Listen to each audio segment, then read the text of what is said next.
Dari mana laki-laki mendapatkan ketenangan? Dari istrinya di rumah. Sabar bang, belum rezeki kita. Kalau sudah ditetapkan Allah untuk kita, yang di mulut harimau pun akan keluar untuk kita. Kalau memang bukan rezeki kita, yang di mulut kita pun melompat keluar di patok ayam. Tenang. Ketenangan datang dari seorang perempuan, baik itu fisik maupun psikis. Assalamualaikum warahmatullahi wabarakatuh. Saya berada di asrama Ma'had Az-Zahra, 4 lantai 36 kamar. Ada tak ada kita, asrama ini tetap jadi, anak-anak tetap menghafal Quran di sini, tetap jadi orang, tetap menjadikan amal jariah mengalir. Kita hanya sekedar menumpang tuah, mengambil berkah. Mari kita selesaikan bangunan ini melalui transfer ke BSI nomor rekening 767 7777227 atas nama Pendidikan Hajah Rohana, almarhumah mak saya. Nomor admin jangan lupa kontak ke nomor 0811 6650 026. Berkah selalu. Assalamualaikum warahmatullahi wabarakatuh.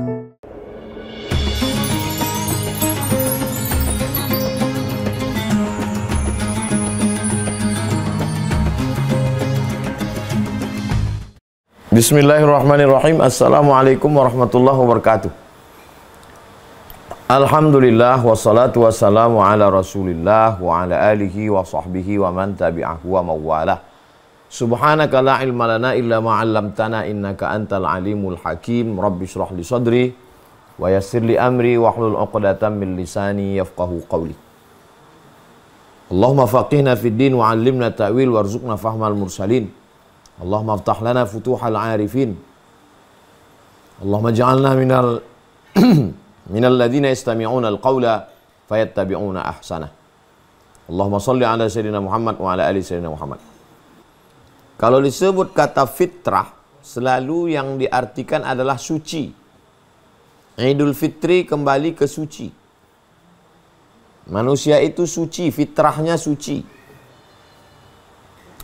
Ma min mauludin illa yuladu 'alal fitrah.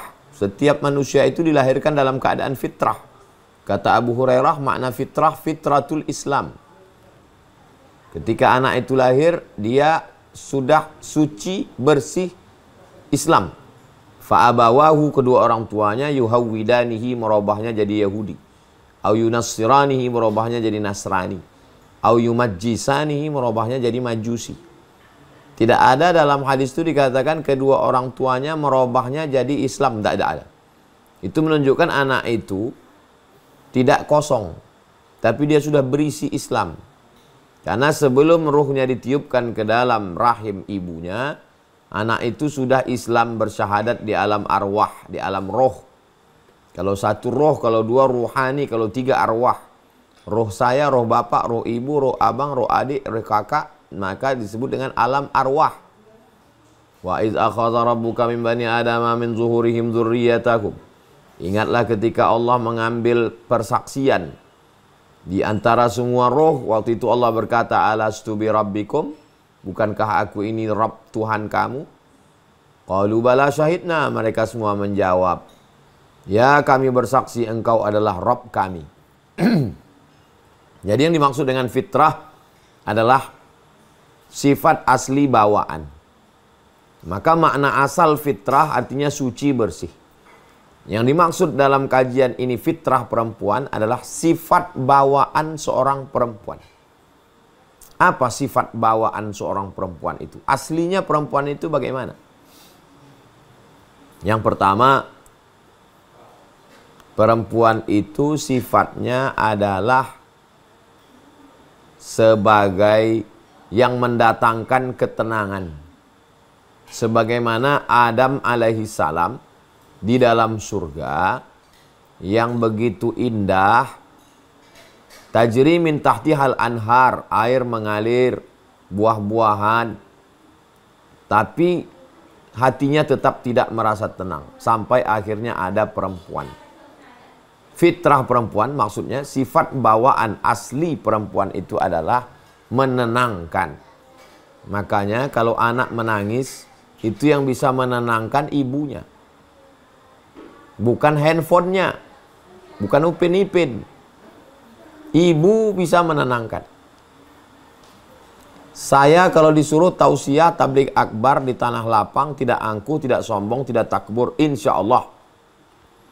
Tapi kalau menghadapi anak-anak TK, angkat tangan saya. Makanya sudah berapa kali wisuda TK Az-Zahra, saya angkat 10 jari satu kepala dengan ustazah-ustazah yang bisa membuat anak-anak ini tenang, bisa menghafal Al-Quran. Kita untuk membuatnya perhatian aja susah sulit. Mari kita dengarkan tausiah yang akan disampaikan oleh Datuk Sri Ulama Asia Tenggara Profesor Abdul Somad. Tak ada yang peduli anak-anak itu. Tapi begitu ibu-ibu ini datang, tenang semuanya. Di balik keberhasilan anak-anak TK di atas pentas, sesungguhnya di balik layar itu ada ibu-ibu guru TK yang luar biasa. Di balik keberhasilan seorang anak, ada kesuksesan seorang ibu mendidik anak-anaknya, menenangkan. Makanya disebut dia dengan sakinah, ketenangan. Doanya adalah semoga menjadi keluarga yang sakinah, mawaddah, warahmah. Sakinah itu datangnya dari Allah. Tapi ada asbabnya, ada penyebabnya. Penyebabnya datang ketenangan itu adalah fitrah perempuan. Secara biologis, orang yang dengan segala makanan yang masuk ke tubuhnya menjadi energi, menjadi libido seksual, maka dia secara biologis tenang setelah pernikahan. Man istata'a minkumul ba'ata, siapa di antara kamu yang menikah, yang sudah mampu menikah, falyatazawwaj, menikahlah, fa innahu aghaddu lil basar. Dengan menikah itu menundukkan pandangan. Apa menundukkan pandangan? Tenang jiwanya, tunduk pandangannya. Wa ahsanu lil farj, menjaga kemaluan. Kenapa menjaga kemaluan? Sudah ada tamengnya. Faman lam yastati', siapa yang tak sanggup, fa alaihi bisawm, hendaklah dia puasa. Dengan menahan makan, menahan minum, berkurang energi yang masuk, berkurang pula libido. Fa innahu lahu wija, karena itu menjadi obat baginya. Ketenangan secara fisik biologis, ketenangan secara psikis pikiran. Bagaimana seorang laki-laki berada di kantornya dengan penuh tekanan dari atasan. Kenapa target tidak tercapai? Berangkat pagi sampai di kantor terlambat, kena amuk. Selama bekerja seperti bingka Ambon, di atas api, di bawah api. Ke bawah diamuk oleh customer, ke atas diamuk oleh atasan. Dari mana laki-laki mendapatkan ketenangan? Dari istrinya di rumah. Sabar bang, belum rezeki kita. Kalau sudah ditetapkan Allah untuk kita, yang di mulut harimau pun akan keluar untuk kita. Kalau memang bukan rezeki kita, yang di mulut kita pun melompat keluar di patuk ayam. Tenang. Ketenangan datang dari seorang perempuan, baik itu fisik maupun psikis. Itulah yang ada pada diri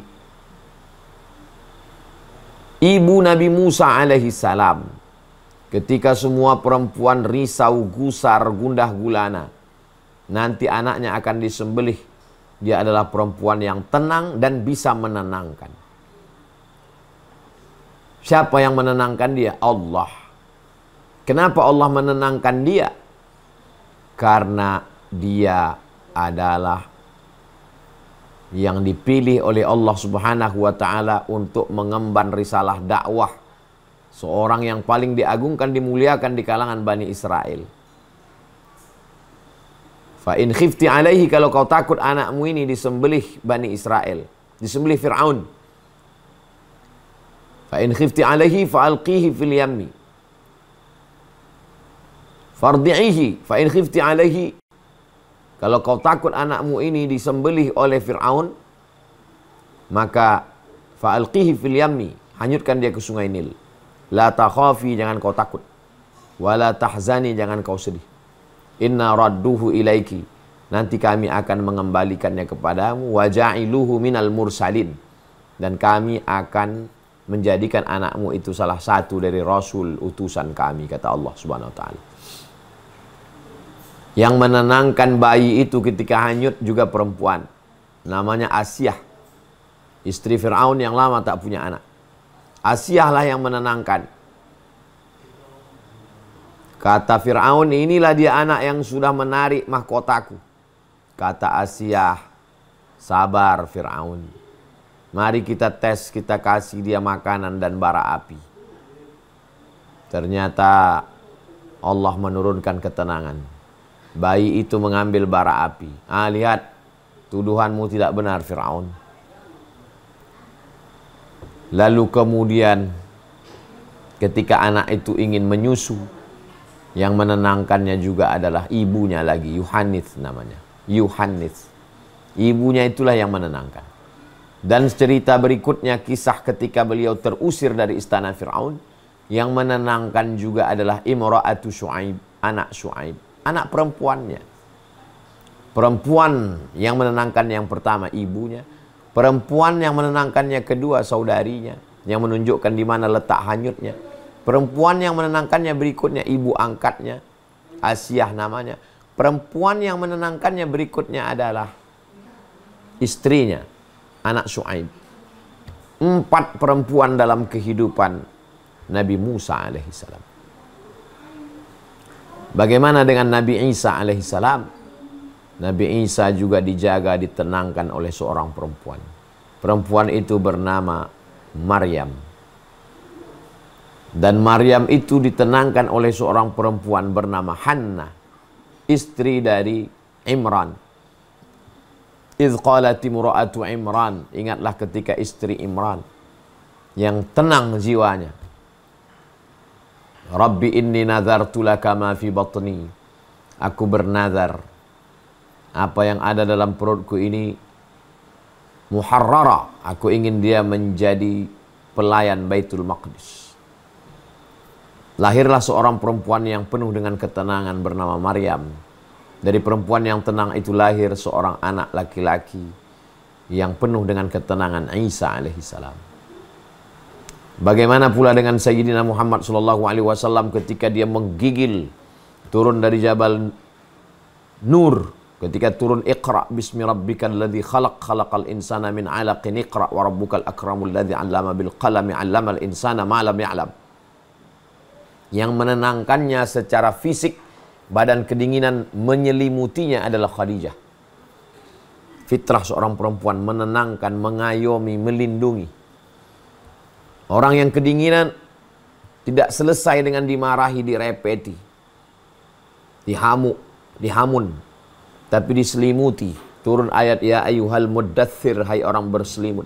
Ya ayyuhal muzammil, hai orang yang berselimut. Diselimuti oleh Khadijah. Secara psikis, Khadijah juga yang menenangkannya. Engkau tidak pernah buat salah, wahai suamiku Muhammad SAW. Tausilul arham, engkau orang yang menyambung silatul rahim. Engkau orangnya baik. Tidak mungkin yang datang itu setan. Tidak mungkin yang datang itu jahat. Kalau kau tak percaya, nanti akan kutanyakan kepada saudaraku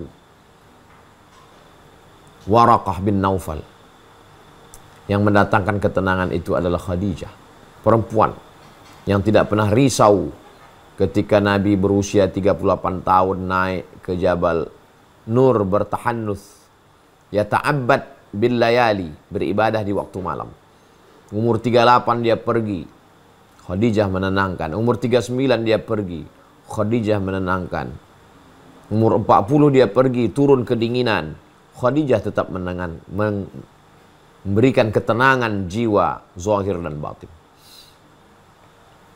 Jadi kalau ada perempuan tidak mampu menenangkan, memanas-manasi, memprovokasi, kenapa nasib kita begini, kenapa begini, kenapa, maka sesungguhnya dia sudah keluar dari fitrah aslinya.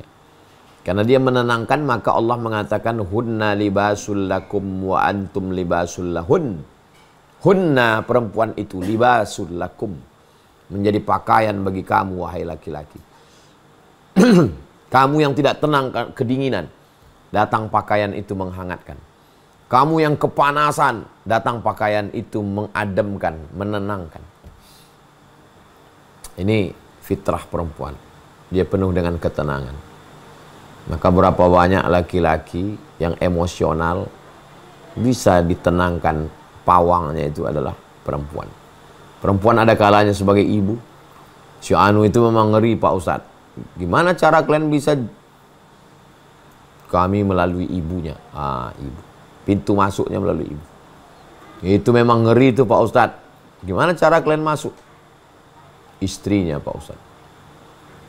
Itu memang hebat dia itu Pak Ustadz. Supaya orang ngomong ke dia. Kenapa bisa? Ada anak perempuan kesayangannya Pak Ustadz. Jadi memang beda antara perempuan bicara sama laki-laki. Ada seninya. Ada bahasanya. Ada jiwanya. Ada yang dia sentuh. Tepat di hati orang itu. Mengena hatinya. Nah ini kelebihan perempuan. Ini salah satu fitrah perempuan adalah menenangkan. Menjaga, mengayomi. Kesabaran. Wahnan ala wahnin. Lemah di atas lemah. 9 bulan 10 hari. Bisa dia sabar. Sabar muntah-muntah. Sabar mencium bau busuk. Sabar kulitnya berubah warna. Sabar tulang belakangnya bengkok. Sabar tubuhnya tidak lagi seperti dulu. Sabar muntah-muntah. Sabar meregang nyawa. Sabar menyusukan anak 2 tahun. Ini kesabaran perempuan ini yang menyebar kepada anaknya. Lahirlah anak-anak yang sabar. Menyebar ke suaminya. Muncullah suami-suami yang sabar. Menyebar kepada masyarakatnya. Muncul masyarakat yang sabar karena seorang perempuan yang sabar. Maka disebutkan an-nisa imadul bilad. Perempuan itu tiang negara. Idza salahat salahatil bilad. Kalau perempuannya baik, negara itu ikut jadi baik. Wa idza fasadat fasadatil bilad.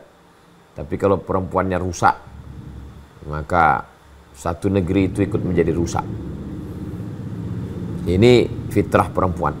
Perempuan mengayomi, melindungi. Sifat mengayomi, melindungi, menjaga itu ada intern sifat di dalamnya.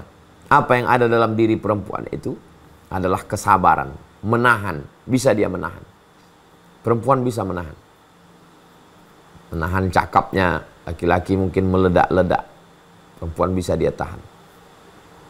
Makanya ketika seorang perempuan mampu menahan emosinya, lalu kemudian dibiarkannya suaminya makan. Selesai makan dengan tenang baru disampaikannya berita yang kurang baik itu dengan cara yang baik.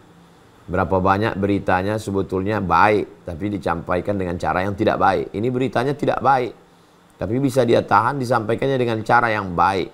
Itu yang dilakukan oleh Ummu Sulaim kepada Abu Talhah. Sehingga dia menjadi seorang laki-laki yang tenang. Karena ada perempuan yang sabar, yang menahan segala keluh-kelah penderitaan hidup.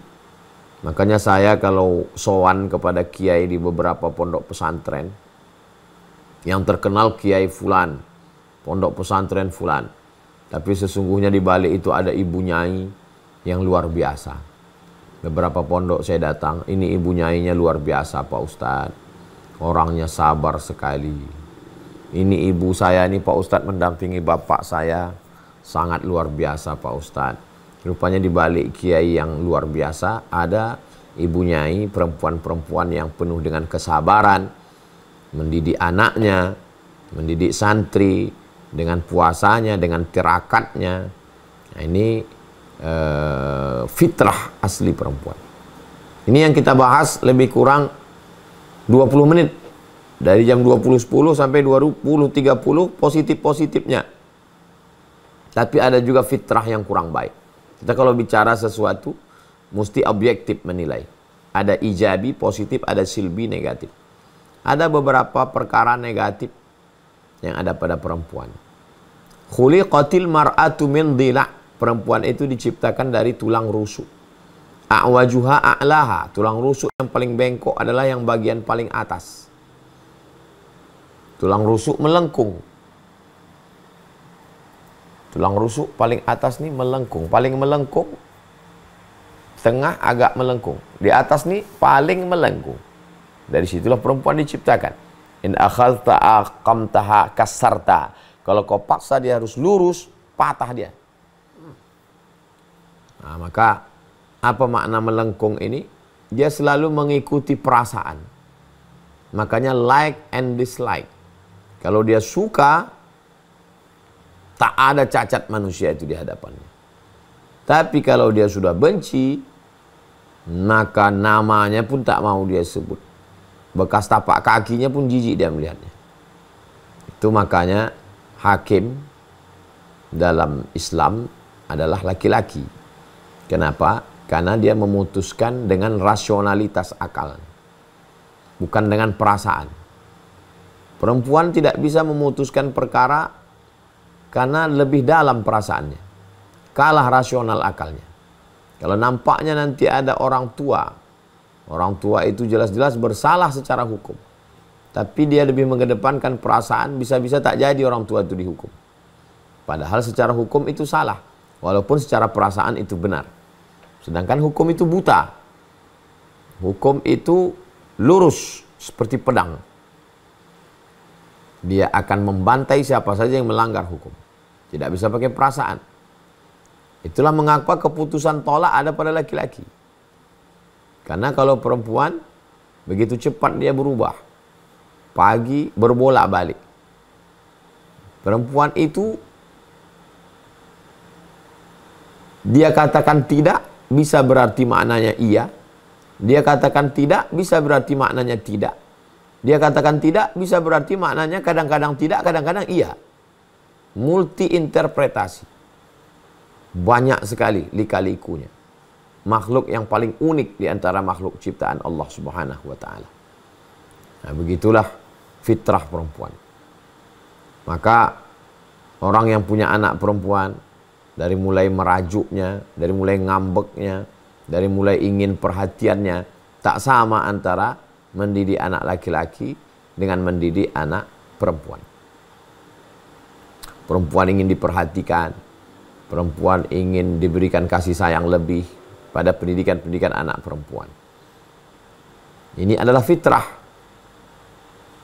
Dari kecil lagi sudah terlihat cara memakai jilbabnya, cara memakai sendalnya, cara memakai bajunya. Beda dengan anak laki-laki. Pujian-pujian, Masya Allah, tabarakallah. Ketika kita melihat, walaupun saya tak punya anak perempuan, tapi keponakan-keponakan saya perempuan, saya perhatikan. Beda dengan anak saya yang laki-laki. Itulah mengapa Nabi SAW mengajarkan, perempuan itu yang dia ingat adalah kata yang dipakai. Pilihan katanya. Makanya Nabi memilih kata yang paling tepat, singkat, padat untuk Aisyah. Ya Humaira, wahai engkau yang kulitnya putih, kemerahan kalau kena cahaya matahari. Nabi itu diberikan jawami'ul kalim. Kata yang singkat tapi maknanya padat. Tanpa harus memuji berlebihan panjang lebar ke sana kemari. Cukup dia dengan panggilan Ya Humaira. Wahai engkau orangnya yang putih, kalau kena cahaya matahari kemerahan. Di dalamnya ada pujian, tapi juga di dalamnya ada kejujuran. Di dalamnya ada perhatian. Di dalamnya ada kelebihan. Di dalamnya ada keutamaan. Di dalamnya ada keistimewaan. Perempuan merasa diperhatikan. Dia merasa dilebihkan. Dia merasa tersanjung. Dia merasa dimuliakan. Begitu juga ketika berjalan Nabi, saat bertemu dengan orang Yahudi berkata, Assalamu alaika ya Muhammad. Langsung saja jawaban itu keluar dari mulut Sayyidatuna Aisyah. Wa'alaikumussalam wal la'nah. Kamu juga mati dan kamu dilaknat oleh Tuhan. Kata Nabi SAW, mahlan ya Aisyah. Sabar wahai Aisyah. Innallaha yuhibbur rifqa fil amri kulli. Allah suka kita bersikap sabar dalam segala hal. Kata Sayyidatuna Aisyah, mereka memakimu, kenapa engkau tidak balas? Nabi membalas, kata Nabi, wa'alaikum, kamu juga. Nabi tidak ingin keluar kata-kata tidak baik dari mulutnya. Ini menunjukkan bahwa ada sifat bawaan. Begitu juga dengan kecemburuan yang luar biasa ketika Nabi SAW menyebut-nyebut Sayyidatuna Khadijah. Padahal Khadijah itu sudah meninggal dunia. Begitu juga ketika Nabi pulang, mulutnya berbau maghafir, madu yang terbuat dari bau yang asam. Lalu kemudian Sayyidatuna Aisyah mengatakan bau maghafir, kata Nabi, kalau begitu aku tidak akan makan maghafir lagi. Turunlah ayat la tuharrimu ma ahallallahu laka tabtaghi mardata azwajik. Jangan kau haramkan sesuatu yang halal untuk menyenangkan istrimu. Apa maknanya? Ada kecemburuan.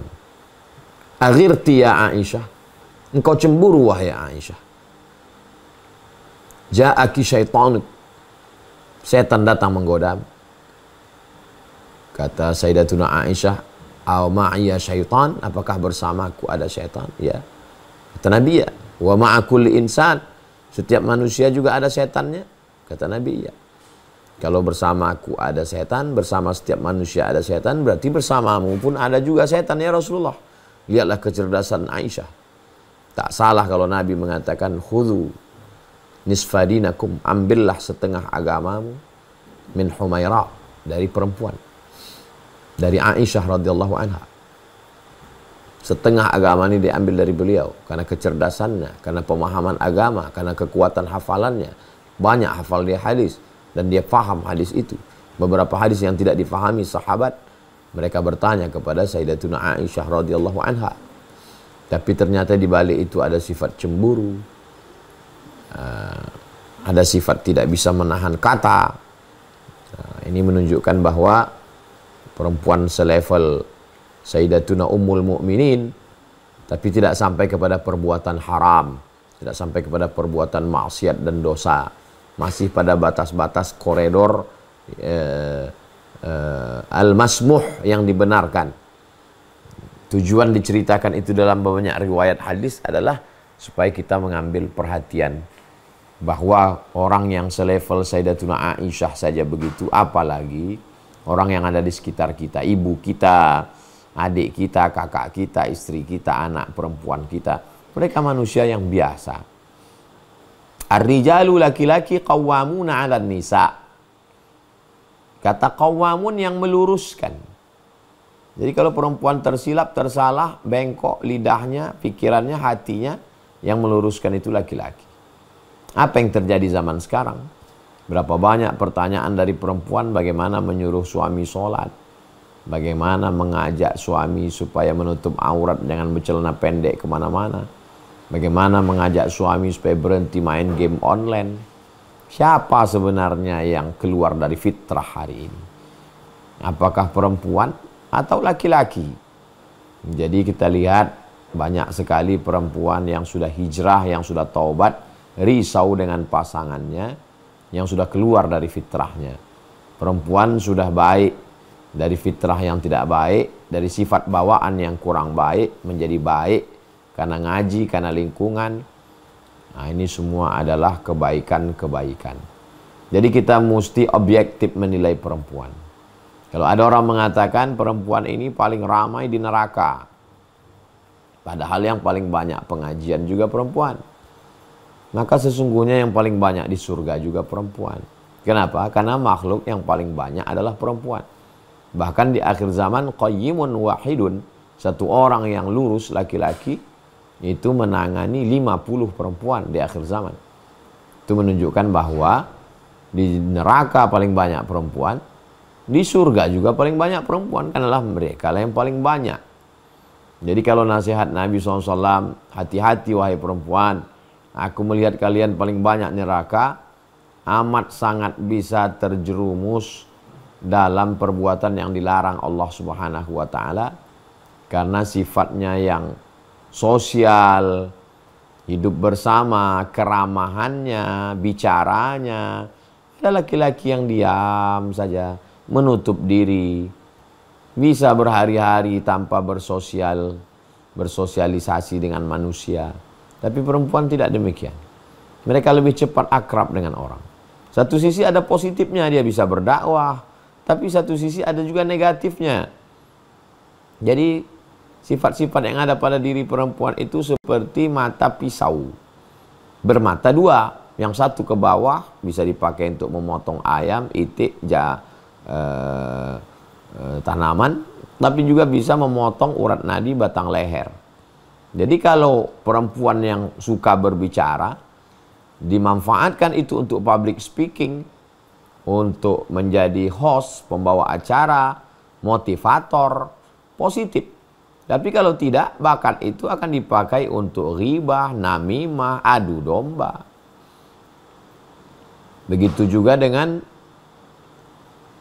perasaan perempuan. Kalau itu di-manage dengan baik, dia menjadi perempuan yang sangat halus, merasakan perasaan anak yatim, merasakan perasaan fakir miskin. Tapi kalau tidak, itu menjadi pisau yang akan memotong urat nadi, memotong leher. Dia akan merasakan gimana jadi istri orang kaya, maka dia menuntut suaminya lebih kaya. Dia bisa merasakan bagaimana rasanya pakai mobil mewah. Yang dia tonton di sosial media adalah istri-istri artis yang liburan ke sana kemari, pakaiannya mewah, mobilnya mewah, rumahnya mewah. Dia ingin suaminya seperti itu. Dia bicarakan. Tapi kalau diarahkan perasaan perempuan itu, dia bisa merasakan bagaimana perasaan seorang janda ditinggal suami, meninggal punya anak. Maka dia menjadi orang yang amat sangat semangat mengumpulkan dana untuk menyantuni anak yatim, pengumpul beras. Jangan heran kalau yang paling semangat mengumpulkan beras perempuan. Tapi yang paling semangat juga ikut sosialita perempuan. Jadi tergantung bagaimana memanage rasa yang ada pada diri perempuan. Perempuan bisa menyimpan memori hal yang remeh-temeh, perintal-perintil. Kalau seorang kepala rumah tangga sudah membelikan istrinya private jet, pesawat pribadi, diberikannya rumah miliaran, perempuan itu tetap mengingat kapan suaminya tidak mesra kepadanya, kapan suaminya tidak merangkulnya, kapan suaminya, padahal itu hal yang remeh-temeh menurut laki-laki. Oh, ini tidak adil. Dan laki-laki tidak perlu mengamuk. Kamu sudah saya belikan rumah, sudah saya belikan mobil, sudah saya kasih uang banyak. Dia cukup hanya memperhatikan hal yang kecil-kecil tadi. Selesai. Sesimpel itu sebenarnya. Dan kalaulah memori perempuan yang detail itu dipakai untuk ke panti jompo, panti asuhan, dia bisa memikirkan hal-hal kecil yang ada di panti jompo itu. Karena perempuan itu detail. Detail caranya berpikir. Jadi yang kita bahas ini adalah secara umum. Nah, adapun yang jarang-jarang, ada juga Pak Ustadz laki-laki yang detail, kita membahas secara umum. Adapun yang jarang-jarang itu an-nadir kal ma'dum. Yang jarang itu seperti tidak ada. Kita membahas secara umum, general. Nah, ini bahan dialog kita pada malam hari ini. Sebagaimana biasa, kalau sudah jam 20.40, saya serahkan kembali ke Bang Alvin Firdaus. Nanti kita bahas panjang lebar dalam dialog. Terima kasih. Wassalamualaikum warahmatullahi wabarakatuh.